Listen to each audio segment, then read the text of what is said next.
Assalamualaikum warahmatullahi wabarakatuh. Nama saya Awanda Irma Rusdiana dari SMPN Negeri 1 Kepembaru akan mempresentasikan materi ajar saya tentang mengagungkan Allah Subhanahu wa taala dengan tunduk pada perintahnya. Yang saya ambil dari kelas 7 semester 1. Di sini alokasi waktunya yaitu 12 JP atau 4 kali pertemuan. Apa saja tujuan untuk pembelajaran? Di sini ada 4 tujuan pembelajaran. Yang pertama yaitu melalui pembelajaran teknik atau jigsaw, yaitu peserta didik dapat menjelaskan perintah agama untuk sujud syukur, sujud sawi, dan sujud tilawah. Yang kedua, melalui pembelajaran discovery, yaitu peserta didik dapat menjelaskan apa saja tata cara sujud syukur, sujud sahwi, dan sujud tilawah sebagai sikap patuh terhadap aturan Allah Subhanahu wa taala. Yang ketiga, melalui pembelajaran diskusi. Itu sangat penting dibutuhkan oleh peserta didik, yaitu peserta didik dapat memahami apa saja hikmah melaksanakan sujud syukur, sujud sawi, dan sujud tilawah. Yang ketiga, melalui pembelajaran demonstrasi, yaitu peserta didik dapat mempraktekkan antara sujud syukur, sujud sawi, dan sujud tilawah. Pengertian sujud syukur itu sendiri yaitu gerakan dalam sholat yang dilakukan dengan cara berlutut dan menundukkan kepala serta meletakkan dahi ke lantai atau alas sujud. Di sini, sujud syukur menggambarkan penghambaan dan kepasrahan diri kepada Allah Subhanahu wa taala. Manusia bersujud hanya kepadanya. Kepadanya siapa? Allah Subhanahu wa taala. Pada sesama manusia kita diperintahkan untuk saling menghormati, bukan saling sujud syukur. Kaki, lutut, telapak tangan, dan dahi menempel semua di atas alas. Hal ini menunjukkan kepatuhan, ketundukan, dan kepasrahan kepada Allah Subhanahu wa taala.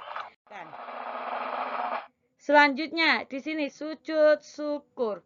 Sujud syukur dilaksanakan ketika seseorang memperoleh nikmat dari Allah Subhanahu wa taala dan terhindar dari bahaya. Apa saja kita lakukan atau ucapkan? Kita ucapkan alhamdulillah, sering diucapkan ketika memperoleh hadiah. Kita lakukan sujud syukur karena yang pertama, kita memperoleh hadiah, memperoleh nikmat dari Allah Subhanahu wa taala, memperoleh juara kelas, memperoleh penghargaan, dan lain sebagainya. Dan kita juga bisa mengungkapkan dengan cara sujud syukur. Di sini sebab-sebab melakukan sujud syukur. Yang pertama yaitu memperoleh nikmat dari Allah Subhanahu wa taala.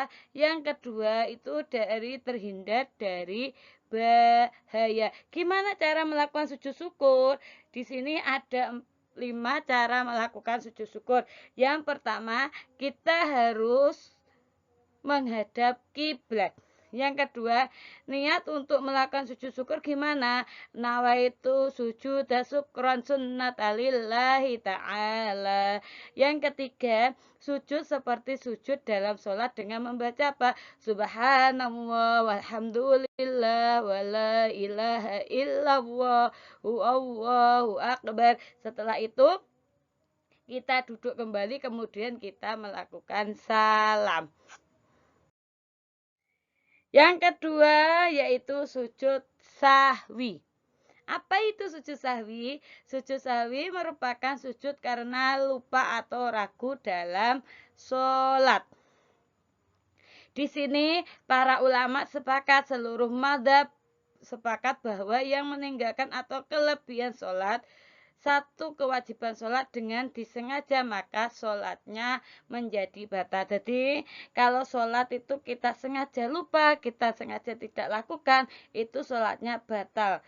Apabila kita kalau sholat itu bermain dengan temannya, bercanda dengan temannya, dengan sengaja kita sholat hanya Karena main-main itu sholatnya tidak sah ataupun batal. Yang selanjutnya di sini ada 4 tata cara melakukan sujud sahwi. Yang pertama yaitu sujud sebelum salam setelah membaca tasyahud akhir dengan bacaan Subhana man la yanam wa la yasud. Yang kedua, bangun dari sujud dengan mengucapkan takbir. Yang ketiga, duduk sebentar, takbir dilakukan dengan sujud kedua, doanya seperti sujud pertama. Yang terakhir, sujud kembali dan diakhiri dengan salam. Oke, selanjutnya. Yang terakhir yaitu pengertian sujud tilawah. Apa itu sujud tilawah? Sujud tilawah yaitu sujud yang dilakukan ketika membaca ayat-ayat saja dalam Al-Quran, baik ketika sholat maupun di luar sholat. Begitu juga saat membaca atau menghafal atau pada saat mendengarkan bacaan Al-Quran, yaitu ayat-ayat saja yang terdiri 15 itu kita harus melakukan sujud tilawah. Syaratnya gimana? Di sini syarat pelaksanaan sujud tilawah ada 3. Yang pertama, kita harus suci dari hadas dan najis. Yang kedua, kita harus menghadap kiblat. Yang ketiga, kita harus menutup aurat. Selanjutnya, gimana tata cara melakukan sujud tilawah? Di sini ada 6 tata cara melakukan sujud tilawah. Yang pertama, kita harus berdiri, harus menghadap kiblat. Yang kedua, berniat melakukan sujud tilawah. Yang ketiga, takbiratul ihram. Yang keempat, melakukan sujud itu hanya cukup 1 kali, yaitu sajada wajhiya lilladzi khalaqahu wasaqqa sam'ahu wa basarahu bihaulahu wa quwwatah wa tabarakallahu ahsanul khaliqin. Yang kelima, duduk sejenak. Yang keenam, membaca salam.